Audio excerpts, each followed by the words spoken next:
Bwana, asante sana kwenye issue na items. Issue ya kwanza siku ya leo naipeleka mji huo wa Mombasa. Bwana, mji wa Mombasa sasa hivi mambo ukizubaa tu unaambiwa utapata mwana si wako. Bwana, Mombasa pale kuna nini basi? Bwana, pale mji wa Mombasa mekanika mmoja fundi wa kutengeneza magari, yani mekanika pale maeneo ya ndwangaje pale Express.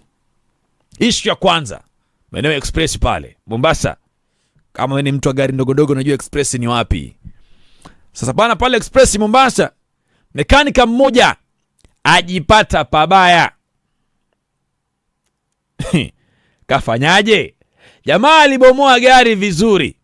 Aliletewa gari ina shida fulani. Jamaa kabomoa gari vizuri. Baada ya kubomoa gari sikawa, najua kibomoa ile ntiri ya gari inabaki plain pale ndani. Shikaji alibomoa, kuna wale mabinti wa kuzungusha uji, wale mabinti wa kuzungusha dhirio.